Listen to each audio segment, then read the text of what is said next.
Assalamualaikum warahmatullahi wabarakatuh. Innal hamdalillah nahmaduhu wa nasta'inuhu wa nastaghfiruh wa na'udzu billahi min shururi anfusina wa min sayyiati a'malina.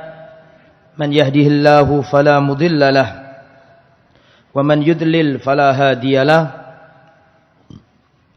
Wa asyhadu an la ilaha illallah wahdahu la syarika lah wa asyhadu anna Muhammadan abduhu wa rasuluhu la nabiyya wa la rasula ba'dah. Allahumma salli wa sallim wa barik ala nabiyyina wa habibina Muhammadin wa ala alihi wa sahbihi ajma'in, amma ba'd.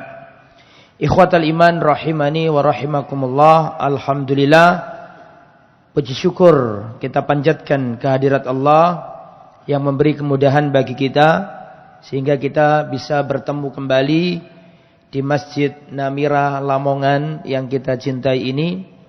Mudah-mudahan hadirnya panjenengan semuanya mendapatkan ridha dari Allah Subhanahu wa taala. Dan tak lupa pula kita ucapkan jazakumullah khairan katsiran kepada seluruh pengurus yayasan dan pengurus takmir Masjid Namira Lamongan.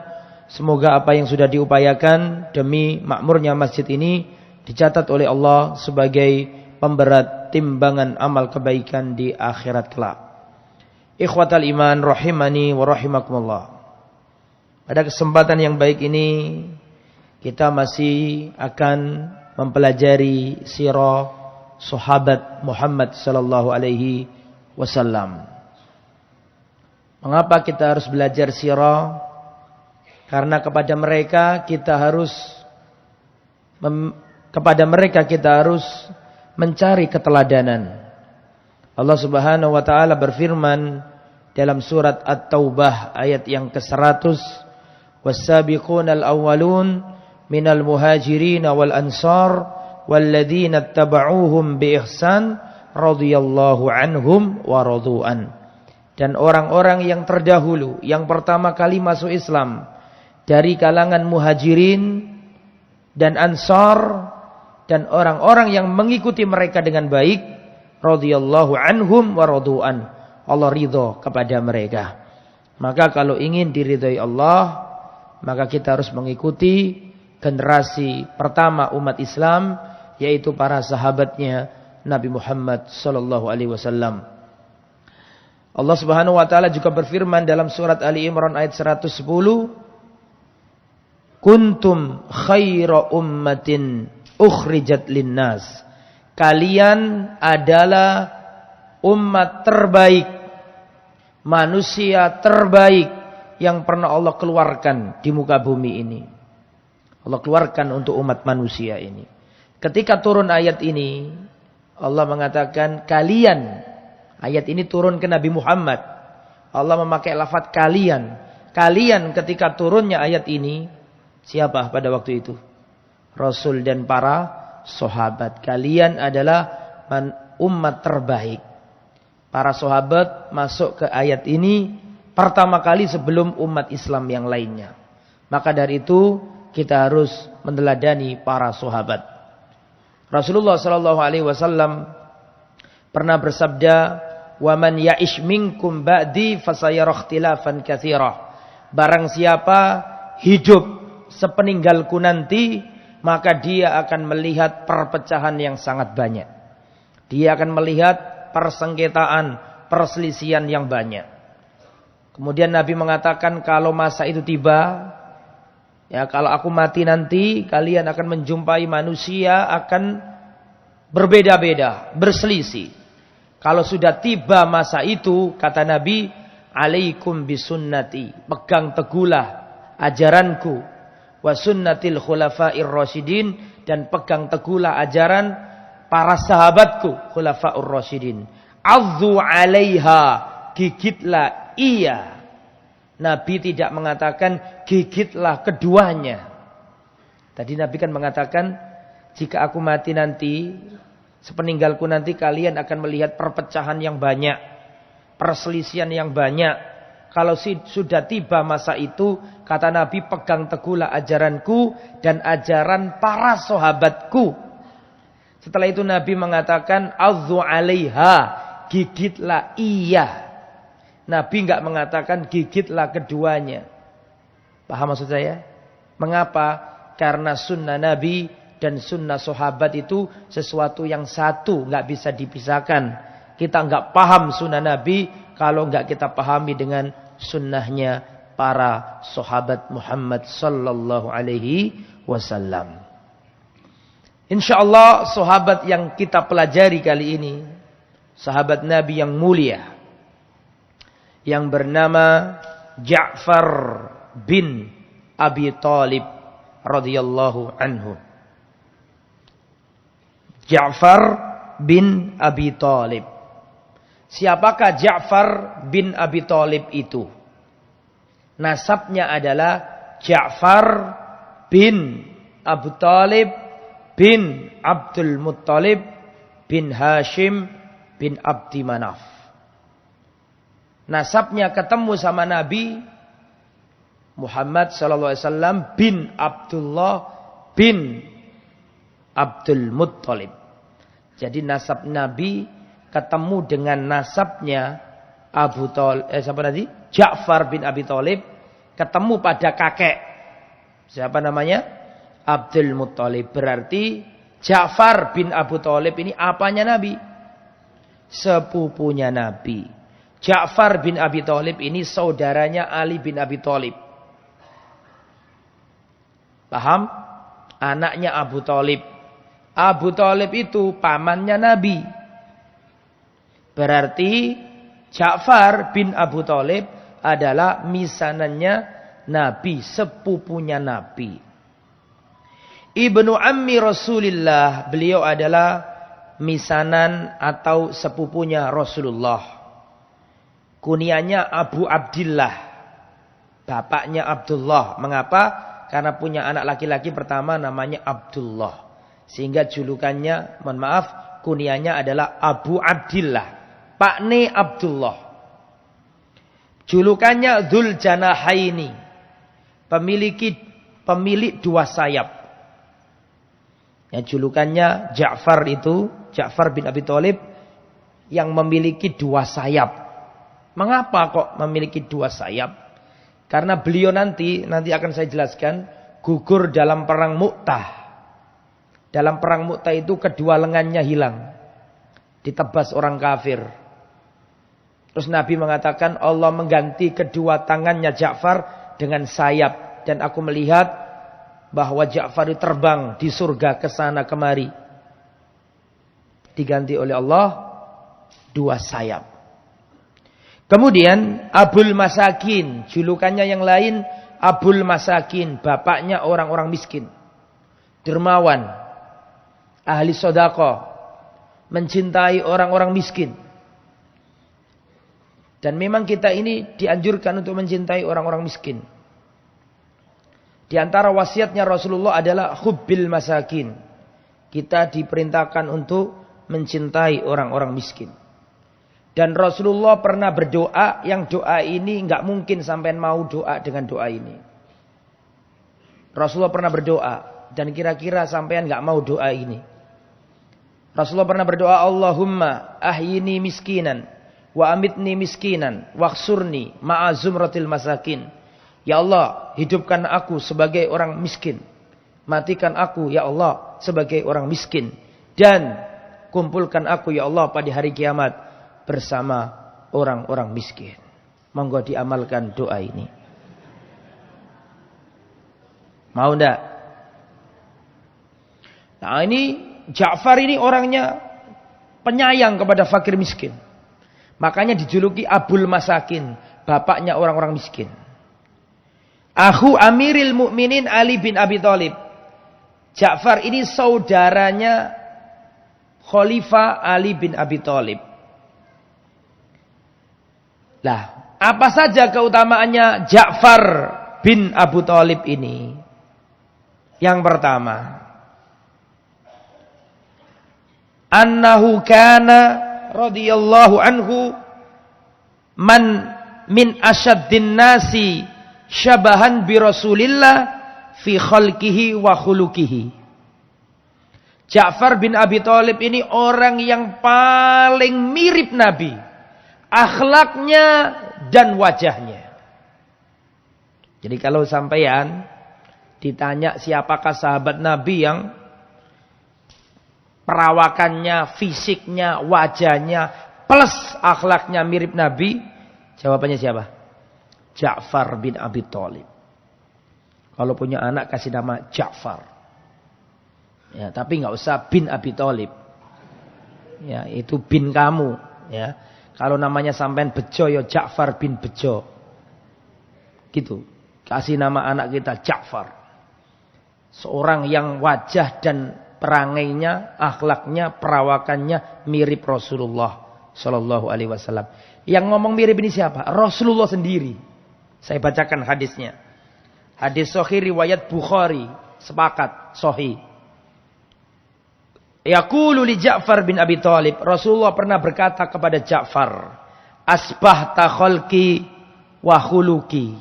Engkau itu mirip denganku, baik akhlakmu maupun perawakanmu, baik wajahmu maupun akhlakmu. Mirip Nabi. Hadis riwayat Imam Bukhari. Dan Rasulullah Sallallahu Alaihi Wasallam dipuji Allah. Allah Subhanahu Wa Taala memuji Rasulullah dalam surat Al-Qalam ayat 4. Wa innaka la'ala khuluqin azim. Sesungguhnya engkau wahai Muhammad berada di atas akhlak yang agung. Kalau Nabi saja dipuji Allah memiliki akhlak yang agung.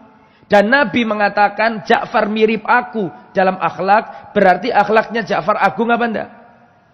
Agung. Bisa dipahami ya? Nah, itu keutamaan yang pertama. Keutamaan Ja'far yang nomor 2. Ja'far bin Abi Thalib adalah termasuk yang awal-awal masuk Islam. Termasuk yang awal-awal masuk Islam. Minas sabiqinal awwalin. Dan Ja'far ini juga dijuluki Shahibul Hijratain. Sahabat Nabi yang hijrah 2 kali. Kebanyakan sahabat Nabi hijrahnya sekali. Dari Mekah ke Madinah. Tapi Ja'far ini enggak. Ja'far diberi julukan Shahibul Hijratain. Sahabat Nabi yang pernah hijrah 2 kali. Pemilik 2 hijrah. Pertama ke negeri Habasyah. Masih ingat enggak? Dulu saya ceritakan di tempat ini. Jadi ceritanya begini. Ya, terpaksa saya cerita ulang ini. Dulu sebelum hijrah ke Madinah. Itu Rasulullah dan para sahabat itu disiksa. Dilukai oleh kafir Quraisy. Dulu kafir Quraisy itu kalau ada orang masuk Islam dilihat dulu orangnya. Kalau orangnya itu kere, kalau orangnya miskin, orangnya lemah, dicambuki, dilempari batu, dipukuli seperti Bilal, diseret ke tengah padang pasir. Ketika Romdo itu ya padang pasir panas, ya matahari tepat di atas kepala, itu Bilal dikeluarkan. Terus disuruh tidur di padang pasir. Ditimpakan batu besar di atas badannya. Dicambuki. Dan Umayyah bin Khalaf majikannya mengatakan, terus aku akan seperti ini wahai Bilal kepadamu. Sampai kamu murtad kepada dari agamanya Muhammad. Terus dicambuki, disiksa. Bilal mengatakan, ahad, ahad, ahad. Hanya Allah yang satu. Allah yang Maha Esa, aku tidak akan menyekutukan Allah dan aku tidak akan murtad. Begitu juga dengan Ammar. Ammar sekeluarga. Ammar punya bapak namanya Yasir. Ammar bin Yasir. Dan ibunya namanya Sumayyah. Karena orang-orang lemah ini dipukuli sama majikannya karena masuk Islam. Ammar punya bapak namanya Yasir. Punya ibu namanya Sumayyah. Di depan matanya Ammar, Yasir dipukuli orang tuanya, dipukuli, ditendang, bahkan terakhir dibunuh di depannya si Ammar ini. Setelah itu ibunya dipukuli, tetap nggak mau murtad. Akhirnya orang kafir Quraisy mengambil tombak dan ditusukkan ke kemaluannya Sumayyah. Wanita pertama kali yang syahid di dalam Islam. Kalau punya anak kasih nama Sumayyah. Wanita yang syahid pertama kali dalam Islam. Ditusuk tembus dari kemaluannya.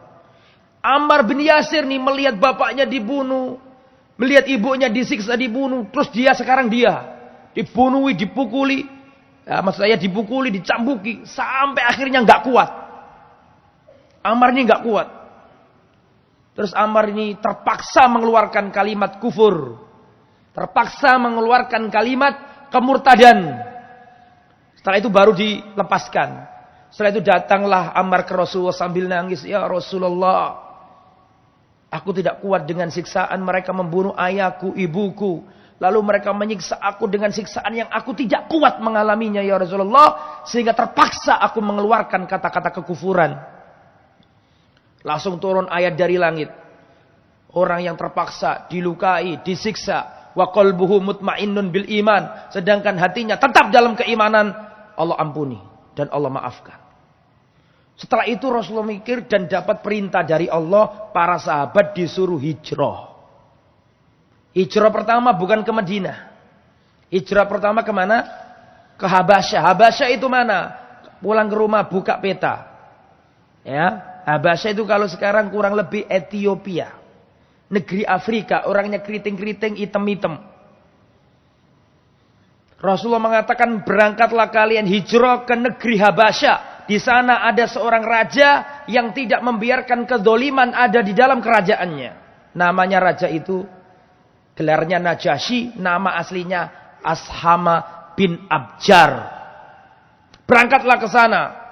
Berangkatlah rombongan para sahabat. Di antaranya siapa? Ja'far. Awal-awal ini Ja'far ini berangkat. Di antara yang berangkat ini Ja'far, Utsman bin Affan, istrinya Utsman, Ruqayyah, putrinya Rasulullah. Jadi putrinya Rasulullah Ruqayyah itu sudah pernah mengarungi samudra Laut Merah, diarungi sampai tiba di negeri Afrika. Kulturnya beda, makanannya beda, bahasanya beda. Semuanya beda. Hidup di negeri terasing. Di antaranya adalah putrinya Nabi Muhammad SAW, Sayyidah Ruqayyah, istrinya Utsman. Para sahabat.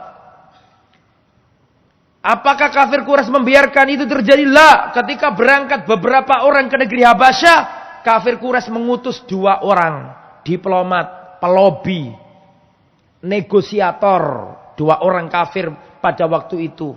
Namanya siapa? Namanya Amr bin As dan Abdullah bin Abi Rabi'ah. Pada waktu itu kafir dua-duanya. Berangkat. Ya.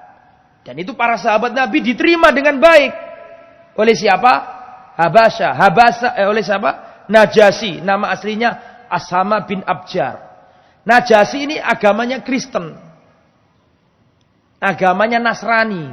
Tapi dia adil. Tidak membiarkan terjadinya apa? Kezaliman di negerinya. Kenapa kok seperti itu? Izinkan saya berbicara sedikit tentang Najasyi biar sampean paham. Kita tinggalkan Ja'far sebentar. Najasyi itu kenapa kok adil? Ceritanya gimana? Ceritanya Najasyi namanya siapa tadi? Ashama itu dulu itu bapaknya itu dikudeta. Bapaknya jadi raja. Terus bapaknya dikudeta. Sehingga Ashama kecil ini sebelum jadi Najasyi, sebelum jadi raja, karena ayahnya dikudeta, anak kecil ini dirampok, dijadikan budak, dijual di pasar. Kerajaan ayahnya hilang. Paham sampai sini? Singkat kata, dengan izin Allah, dengan kekuatan, akhirnya Ashama kecil ini tumbuh dewasa, berhasil merebut kembali kerajaan ayahnya. Dan berhasil. Dia mengembalikan kerajaan ayahnya. Setelah itu dia bersumpah, bernadar. Demi Allah yang telah mengembalikan kerajaanku, tidak akan aku biarkan kedoliman ada di negeriku. Dan demi Allah aku tidak akan pernah menerima suap. Paham gak maksudnya? Maka Nabi berkata, hijrahlah kalian ke negeri Habasyah. Sesungguhnya di sana ada seorang raja yang tidak pernah ada kedoliman di negerinya. Tidak pernah mengizinkan kedoliman terjadi di negerinya. Paham sekarang? Berangkatlah Ja'far dan rombongan. Kafir Quraisy nggak terima, ngutus 2 diplomat, negosiator, ahli lobby, namanya Amr bin As dan Abdullah bin Abi Rabi'ah. Nyampe sana 2 utusan ini berkata kepada Raja Habasyah, yaitu Najasyi. Nama aslinya As-Sama bin Abjar. Wahai baginda, saya bacakan di sini ya. Wahai baginda, ayyuhal malik, wahai baginda raja, innahu qad saba ila baladika minna hilmanun syufaha'u faraku dina qaumihim.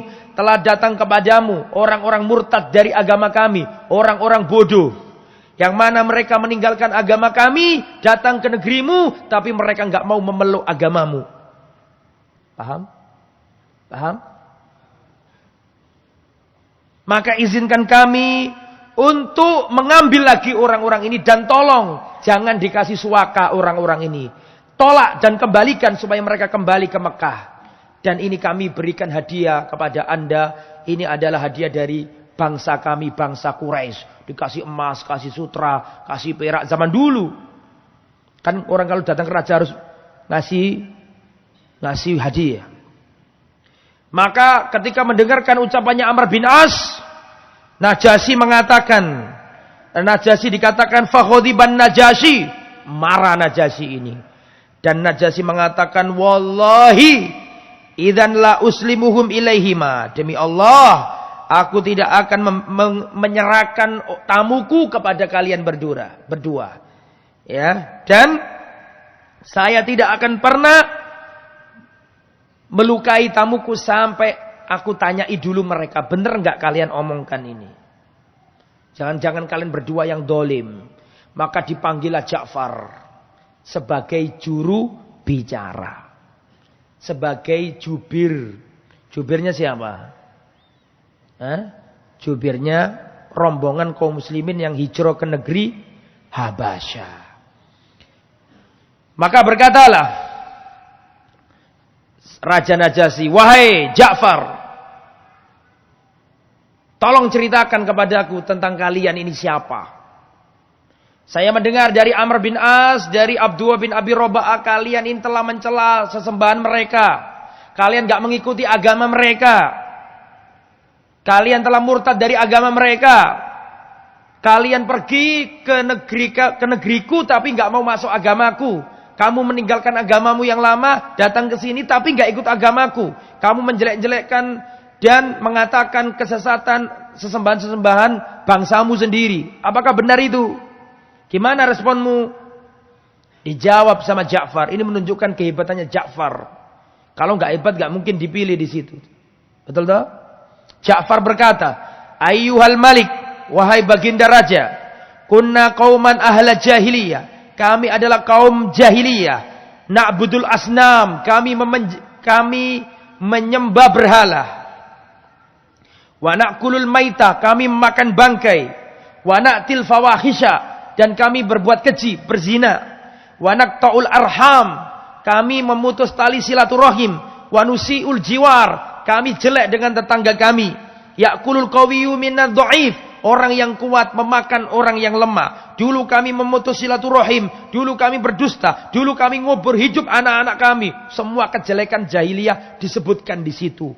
Terus datanglah seorang nabi kepada kami, mengajak kami menyembah Allah, mengajak kami untuk nyambung tali rahim, mengajak kami untuk menunaikan amanat, mengajak kami untuk memuliakan tamu dan tetangga, memuliakan anak perempuan. Datanglah seorang nabi yang mengangkat derajat kami dari jahiliyah untuk menyembah satu Allah, la ilaha illallah.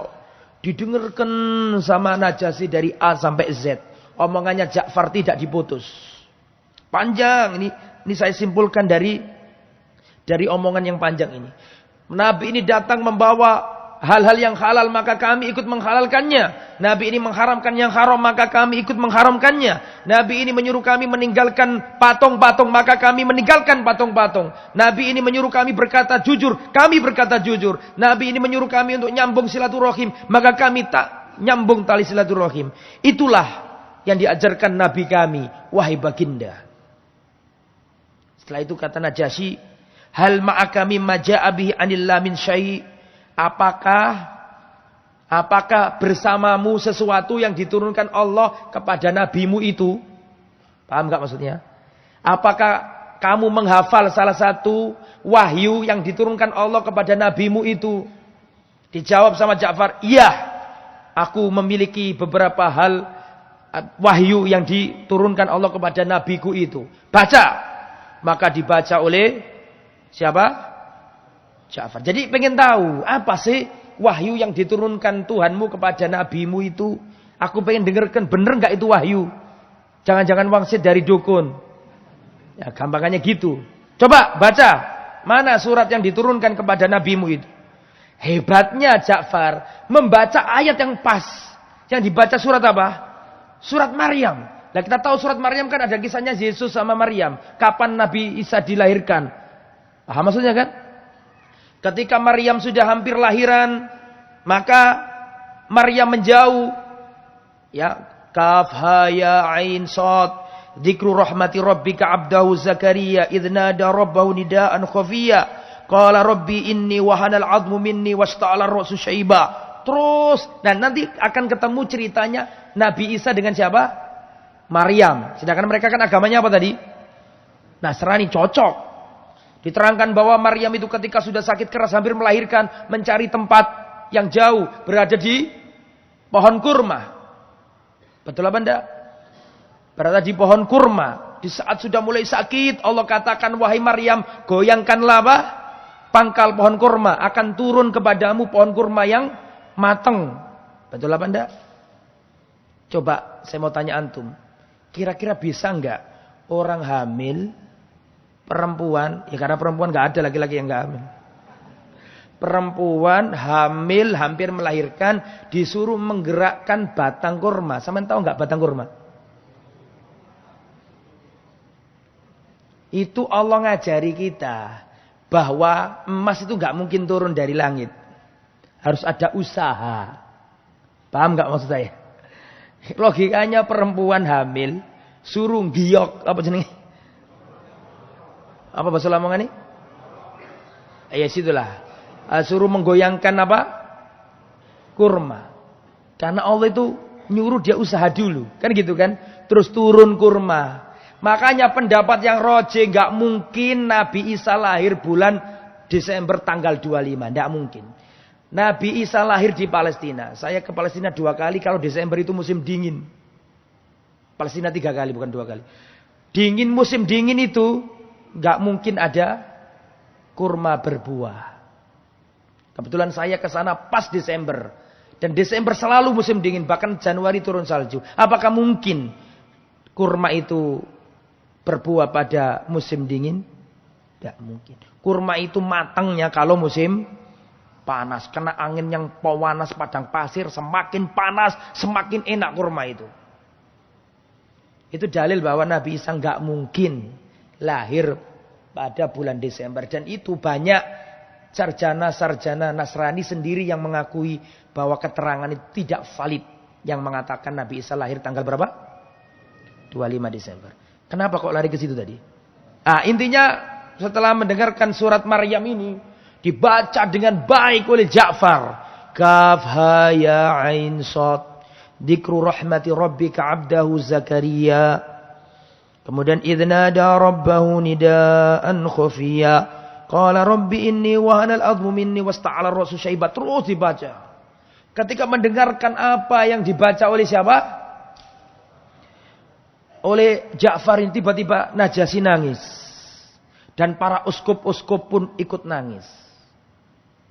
Uskup-uskup, para petrik-petrik, para uskup-uskup, pastor-pastor yang dikelilingi siapa? Di sekitarnya. Najasyi ikut nangis. Karena ngerti ini kebenaran. Makanya diabadikan dalam Al-Quran cerita ini surat Al-Ma'idah ayat 83. Iya 83 insyaallah. Wa idza sami'u ma unzila 'alar rasuli. Ketika mereka mendengar apa yang diturunkan kepada Nabi Muhammad, tara ayunahum tafidu minad dam'i. Kamu melihat mata-mata mereka meleleh menangis. Mimma arafu minal haq, karena mereka tahu kebenaran. Makanya kan sebelum ayat ini dikatakan yang paling dekat kasih sayangnya kepada kalian itu orang-orang Nasrani. Dan yang paling bengis kepada kalian itu satu orang Yahudi, dua orang-orang musyrik. Orang penyembah berhala, penyembah patung, penyembah sapi. Nah, itu paling benci sama Islam dan orang Yahudi. Adapun Nasrani itu masih ada akrobuhum mawaddah. Masih ada kedekatan kasih sayang. Makanya ketika Romawi perang sama Persia, umat Islam pada zamannya Nabi lebih condong ke Romawi. Tapi orang kafir jahiliyah condongnya ke Persia. Persia nyembah berhala. Kalau Romawi, Nasrani nyembah Allah. Tapi salah juga karena menjadikan Nabi Isa sebagai anak Tuhan. Oke, setelah mendengarkan ayat dibaca sama Ja'far nangis nih. Ketika mendengarkan itu, maka Najasyi mengatakan, inna hadza walladzi ja'a bihi Musa la yahruju min miskatin wahid. Sesungguhnya yang dibaca oleh Ja'far ini, surat Maryam ini, dengan yang turun kepada Musa dulu alaihissalam, Taurat, itu keluar dari pelita yang sama. Artinya sama-sama dari Allah subhanahu wa ta'ala. Kemudian dia mengatakan, wallahi tidak akan pernah aku serahkan tamuku ini kepada kalian. Pulanglah kalian dan bawa hadiah-hadiah kalian. Tamuku terhormat di sini dan tamuku aman di sini. Setelah itu disuruh pergi utusannya orang kafir Quraisy, siapa tadi namanya? Amr bin As dan Abdullah bin Abi Rabi'. Nanti saya ceritakan Amr bin As. Amr bin As ini pada waktu itu masih kafir. Nanti masuk Islam dan pendekar. Ketika orang itu pendekar ketika jahiliyah akan pendekar ketika dia apa? Islam. Kehebatannya Amr bin As luar biasa. Tapi jangan sekarang, nanti kalau waktunya Amr bin As. Akhirnya bukan Amr bin As kalau orangnya itu tidak pandai melobi. Ketika keluar dari istana itu, katanya Amr bin As, besok aku nggak mau pulang dulu. Besok aku akan datang lagi ke istana ini. Kata Abdullah bin Abi Rabi'ah, dan ini yang paling lembut, paling baik di antara dua orang ini. Abdullah bin Abi Rabi'ah mengatakan, sudahlah, kasihan mereka itu. Mereka itu juga masih sanak kita. Mereka itu gitu-gitu juga masih kerabat kita. Cuma mereka berbeda sama kita. Toh mereka itu masih sanak kerabat kita. Kasihan mereka. Sudahlah, mereka itu hidup di sini nggak saking enaknya. Sudah biarkan saja. Kata Amr bin As, lah, gak bisa. Besok aku akan kesini lagi. Aku punya omongan yang luar biasa. Yang pasti nanti akan berpikir ulang itu Raja Najasyi itu. Paham gak maksud saya? Besoknya datang lagi Amr bin As. Bukan Amr bin As kalau gak pandai berkata-kata. Wahai baginda, tidakkah engkau tahu apa yang diyakini orang-orang ini tentang Yesus? Tentang Isa alaihissalam. Emangnya kenapa? Mereka meyakini bahwa Isa itu bukan anak Tuhan seperti yang kau yakini.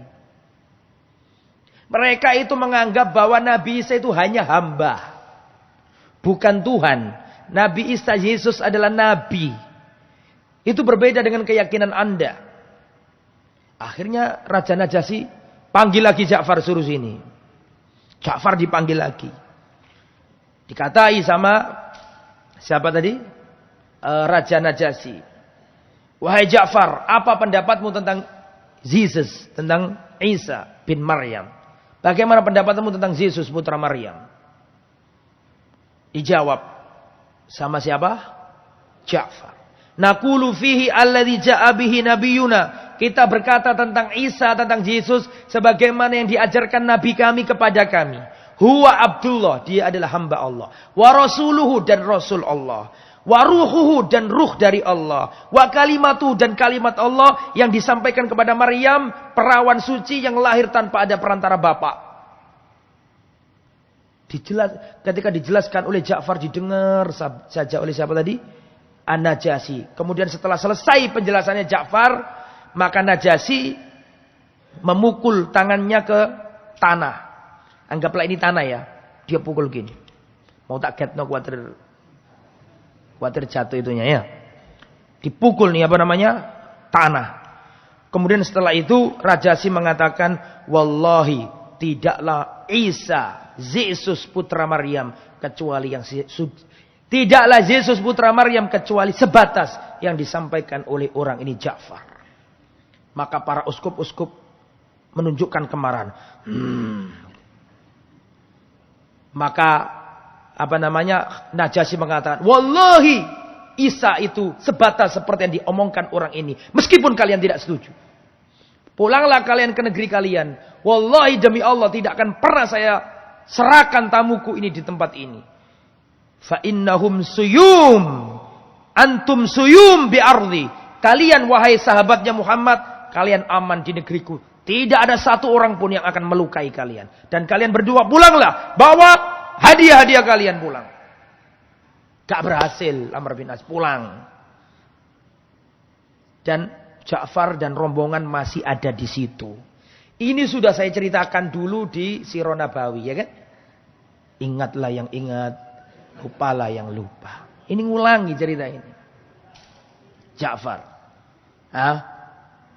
Lah nanti Ja'far ini, perhatikan penting ini. Ja'far nanti ini pulang ke Mekah, itu ternyata di Mekah, mohon maaf, tidak pulang ke Mekah. Karena ketika para sahabat masih di negeri Habasyah, itu Rasulullah hijrah dari Mekah ke Madinah. Coba antum lihat saya, sana ini barat ya. Di belakang saya ini kan barat. Berarti posisi Ethiopia di sini. Afrika. Terus ini yang memisahkan Afrika dengan laut, yang memisahkan Afrika dengan Jazirah Arab adalah Laut Merah. Saya ulangi ya. Ini Laut Merah. Ini negeri Afrika, ini negeri Jazirah Arab. Jazirah Arab sama Afrika dipisah dengan Laut Merah. Posisi Habasyah ada di sini. Posisi Mekah ada di sini. Posisi Medina ada di sini. Paham? Lah, ini para sahabat ini yang ada di Habasyah ini ada di sini bertahun-tahun lama. Lah, yang di Mekah ini disiksa, diadab, didolimi, mereka hijrah ke Madinah. Oke, sudah paham sampai sini? Maka Ja'far dan teman-temannya ini nanti mereka bawa kapal pergi ke utara melalui Laut Merah. Sampai nanti ada di pantai dan pergi ke Madinah. Jadi Ja'far dan teman-temannya enggak ke Mekah. Karena Mekah pada waktu masih dikuasai orang-orang kafir Quraisy. Jadi berangkat langsung ke Madinah. Pada waktu itu Rasulullah setelah perang Khaybar. Perang Khaybar itu perang mengalahkan orang Yahudi. Karena orang Yahudi berkhianat. Orang Khaybar ini berkhianat. Maka akhirnya ditaklukkan sama Nabi Khaybar. Menang Khaybar. Ketika menang Khaybar, Habasyah tadi, orang-orang Habasyah, mohon maaf, orang-orang yang hijrah ke Habasyah yaitu Ja'far dan rombongannya tiba di Madinah. Ketika selesai perang Khaybar, saking senangnya Nabi mengatakan, aku nggak ngerti. Aku sekarang ini senang karena apa? Senang karena menang Khaybar atau senang karena kedatangannya Ja'far? Paham nggak maksud saya?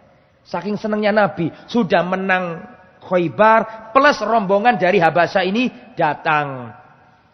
Nah, istrinya Ja'far bin Abi Thalib ini namanya Asma binti Umais. Dengarkan dan catat kalau punya anak perempuan kasih nama Asma. Ja'far bin Abi Thalib punya istri namanya Asma. Pada waktu itu, perhatikan, Asma ini main ke rumahnya Hafsah.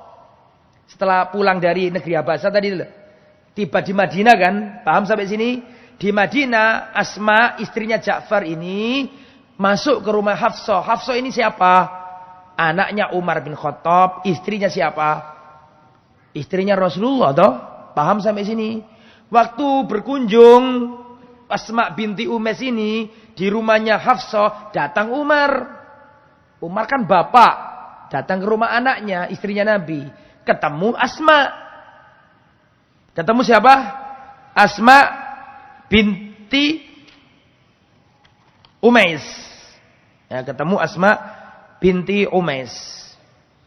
Setelah itu Umar ya melihat-lihat dan mengatakan, bukankah engkau ini Habasyiyah? Bukankah engkau yang hijrah ke Habasyah? Bukankah engkau yang naik kapal sama rombongannya Ja'far? Paham enggak maksud saya? Bukankah kamu ini istrinya Ja'far? Bukankah kamu ini rombongan yang baru pulang dari negeri Habasyah? Bukankah kalian ini Ahlus Safinah yang pergi membawa kapal itu? Iya, betul, itu saya. Terus setelah itu Umar mengatakan, sabaknaki. Kami telah mendahulimu, wahai Asma binti Umais. Kami mendahuluimu hijrah ke Madinah. Kamu dari mana aja kok baru ke sini gitu loh. Seakan-akan menganggap remeh gitu loh. Diginiin sama Umar. Kami sabaknaki. Kita telah mendahulimu. Kemana aja? Kita udah di sini lama. Sudah perang Badr, perang Uhud. Paham maksudnya enggak? Perang ini, perang itu. Mana Ja'far kok enggak ikut? Seakan-akan gitu. Dianggap remeh gitu loh. Akhirnya marah Asma binti Umais ini. Wallahi akan saya adukan omonganmu kepada Rasulullah. Wallahi kamu bersama Rasulullah. Kamu sholat bersama Rasulullah. Kamu jihad bersama Rasulullah. Sedangkan kami di Habasah terlunta-lunta. Kami terasing dari negeri kami. Kami berpisah dengan Rasulullah SAW. Wallahi hatiku gak tenang sampai aku ceritakan omonganmu ini kepada Rasulullah SAW. Gak terima. Yang hijrah ke Habasah digituin. Langsung datang Asma binti Umais ini. Ya Rasulullah, Umar berkata seperti ini, seperti ini, seperti ini. Gimana ini ya Rasulullah? Wallahi itu tidak benar. Kalian lebih mulia karena kalian memiliki dua hijrah. Hijrah ke Habasah dan hijrah ke Madinah. Paham gak maksudnya? Maksudnya gak boleh direndahkan gitu loh. Kamu sholat bersama Nabi, kamu jihad bersama Nabi, kamu hidup bersama Nabi. Kita terasing menyelamatkan agama kami di negeri orang. Sukunya beda dengan suku kita, bahasanya beda dengan bahasa kita, makannya beda dengan bahasa, kulturnya beda. Kita terasing di negeri orang. Menyelamatkan agama kami sedangkan kamu bersama Rasulullah. Terus kamu rendahkan kami. Gak terima. Disampaikan ke Rasulullah, Umar disalahkan Nabi. Dan Rasulullah menyanjung Asma dan juga siapa tadi? Suaminya dan teman-temannya yang lain. Tetapi kalau ditanya mana yang lebih mulia, Umar sama Ja'far, ya tetap Umar yang lebih mulia. Cuma dalam hal ini Umar gak dibenarkan sama Nabi. Paham gak maksud saya? Ini menunjukkan keutamanya siapa? Ja'far dan para rombongan yang ikut ke negeri Habasyah itu. Kemudian Ja'far ini ditunjuk Nabi. Ini keutamaan nomor berapa? Wallahu alam, nomornya terserah sampean saja. Ja'far ini pernah ditunjuk Nabi perang Mu'tah. Perang Mu'tah ini perang melawan wilayahnya Romawi. Kerajaan-kerajaan kecil yang ikut Romawi. Dan sebagai tambahan ilmu sebelum saya lanjutkan. Sampai tahu nggak yang dilakukan Najasyi itu? Najasyi masuk Islam. Najasyi tadi itu loh. Masuk Islam. Dan semenjak itu Najasyi tidak mau. Perhatikan. Semenjak itu Najasyi tidak mau bayar upeti ke Romawi. Dan Raja Kaisar Romawi Heraklius tahu itu. Dan sampean kan ngerti sendiri. Dulu saya ceritakan suratnya Nabi ke Heraklius. Masih ingat nggak? Model sing dulu ikut Sirah Nabawi sekarang nggak ikut. Keliru. Yang sekarang ikut di sini dulu nggak ikut pas saya ceritakan apa? Sirah Nabawi. Makanya banyak yang kelihatannya nggak nyambung ini. Itu kalau sampean tahu ceritanya luar biasa. Jadi Kaisar Romawi itu hampir masuk Islam. Masih ingat ceritanya kan? Dan saya nggak mau cerita lagi. Itu butuh 2 jam, butuh 1 jam itu. Kaisar Romawi yang ada di Romawi itu hampir masuk Islam. Pernah disurati Nabi. Dia cerita Nabi persis, hampir masuk Islam. Makanya Raja Najasyi ini nggak mau bayar upeti. Karena dia masuk Islam. Sedangkan Raja Romawi kan kafir. Raja Romawi tahu itu. Tapi Raja Romawi tidak kirim pasukan, tidak menaklukkan siapa? Nah, kenapa? Karena Raja Heraklius sendiri tahu bahwa yang benar itu Najasyi. Makanya dia biarkan gak bayar upeti. Itu ceritanya panjang kalau saya ceritakan. Kembali ke materi. Jadi Rasulullah pernah mengutus pasukan perang Mu'tah. Perang Mu'tah ini Rasulullah SAW mengutus 3 orang komandan. Adik-adik tidak boleh rame. Adik-adik duduk yang bagus.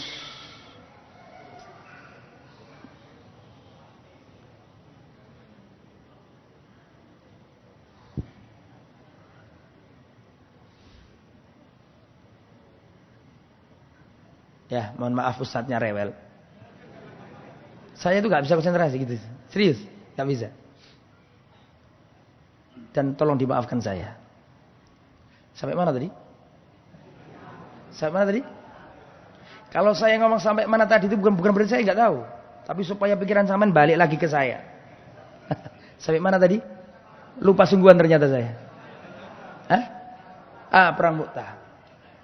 Rasulullah pernah mengutus pasukan perang Mu'tah. Kata Rasulullah, yang jadi pasukan adalah Zaid bin Harisah. Kalau Zaid bin Harisah sebagai panglima gugur, maka nanti akan digantikan Ja'far bin Abi Thalib. Kalau nanti Ja'far bin Abi Thalib itu gugur, nanti diganti Abdullah bin Rawaha. Berangkat pasukan. Rasulullah ada di Madinah. Rasulullah menceritakan kejadian di medan jihad. Sekarang Zaid bin Harisah gugur. Rasulullah sedih karena Zaid bin Harisah kan dicintai Nabi. Nanti saya ceritakan Zaid bin Harisah. Memang kalau cerita sahabatnya abang begini. Ya, Zaid bin Harisah gugur. Sekarang bendera dibawa Ja'far. Sekarang Ja'far kedua tangannya terputus.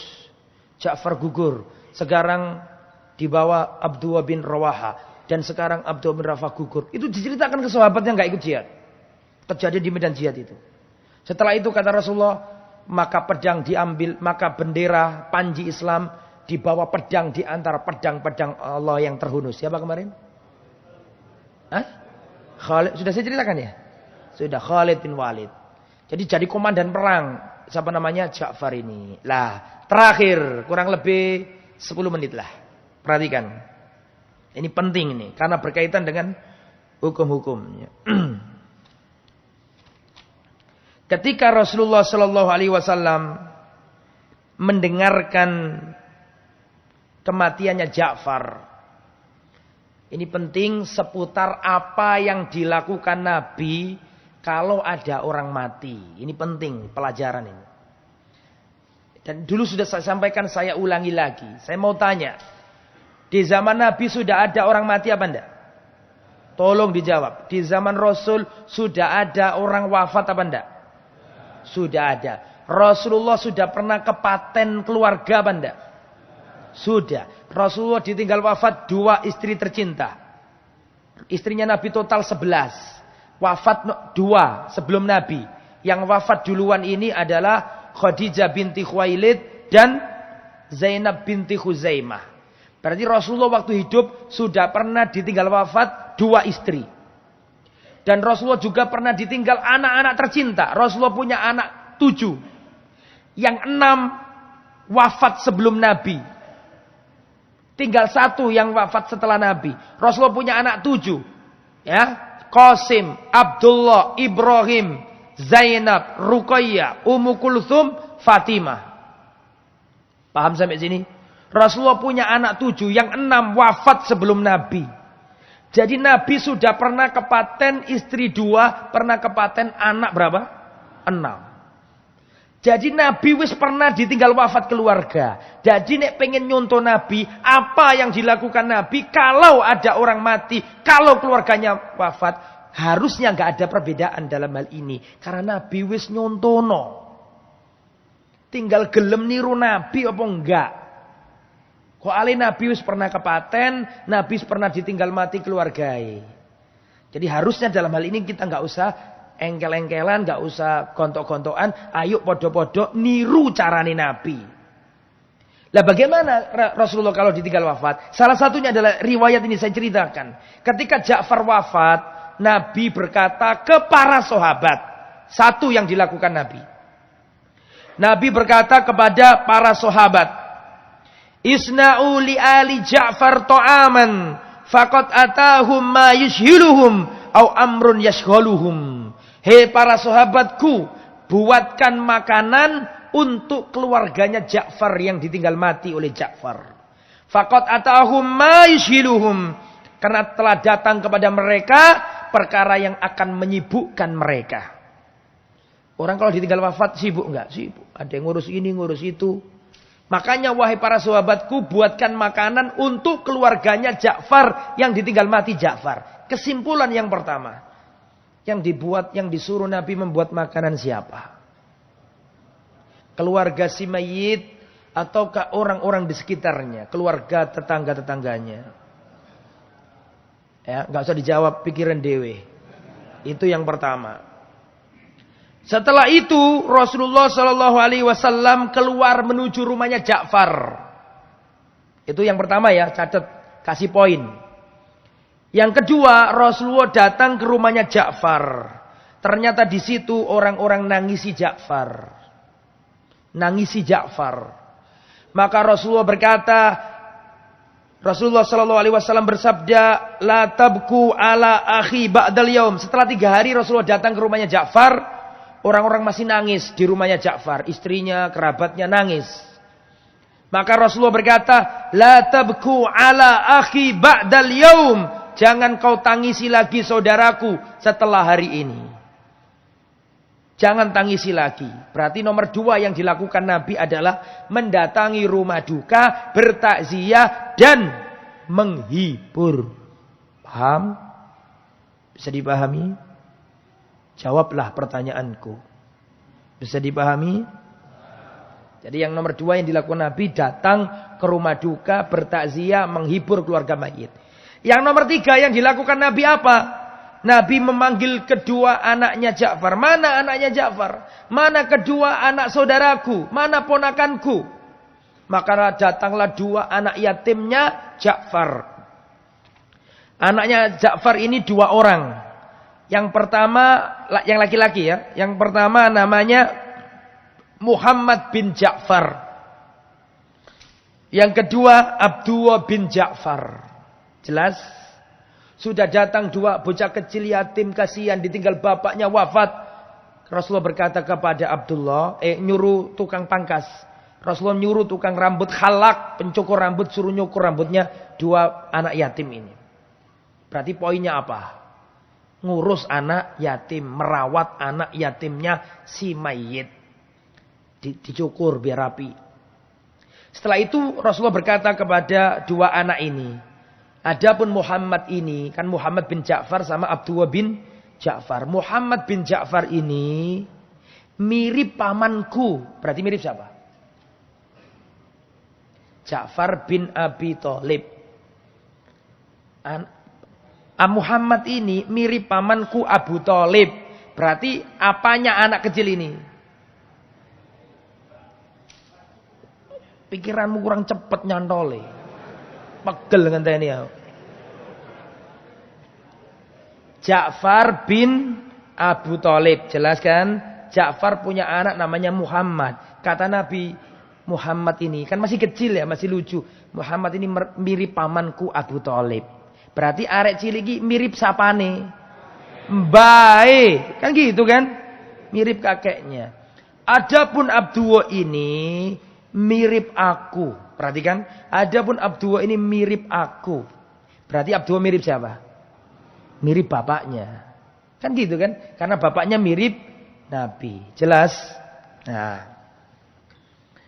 Setelah itu Rasulullah berdoa, Allahumma khluf Ja'faran fi ahlihi. Ya Allah, berikan pengganti untuk Ja'far ya Allah dalam keluarganya ini, dan berikan keberkahan kepada Abdullah ini ya Allah. Didoakan Nabi.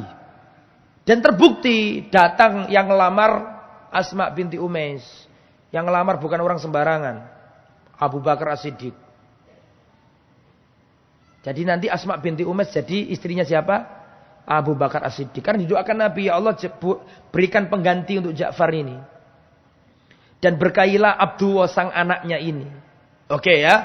Setelah itu nangis si siapa namanya Asma binti Umais ini nangis. Nangis, khawatir anaknya ini gimana, makan gimana, nggak ada yang nanggung. Maka Rasulullah berkata, apakah kefakiran yang kamu takutkan menimpa 2 bocah ini? Padahal aku ini akan menjadi wali dari 2 anak ini. Berarti maksudnya apa? Kalau ada anak mati itu, kalau ada orang mati, 1, buatkan makanan untuk si mayit, keluarganya si mayit. 2, datangi takziah, hibur. 3, santuni anak yatimnya. Itu maksudnya Nabi. Ya, adapun jandanya boleh sampai carikan jodoh atau boleh sampai nikahi sendiri. Ini hal yang paling gak disenangi ibu-ibu. Ya. Jadi seperti itu ya. Sampai di sini kisahnya siapa tadi? Ja'far bin Abi Thalib. Sebenarnya masih panjang tapi insya Allah itu cukup ya. Semoga kita mendapatkan faedah dari cerita ini dan menambah kecintaan kita kepada Rasulullah dan para sahabatnya yang mulia. Semoga apa yang disampaikan ini bermanfaat Semoga panjenengan semuanya diberkahi oleh Allah Subhanahu wa taala. Demikianlah, mudah-mudahan bermanfaat. Subhanakallahumma wa bihamdika asyhadu an la ilaha illa anta astaghfiruka wa atubu ilaik. Wassalamualaikum warahmatullahi wabarakatuh.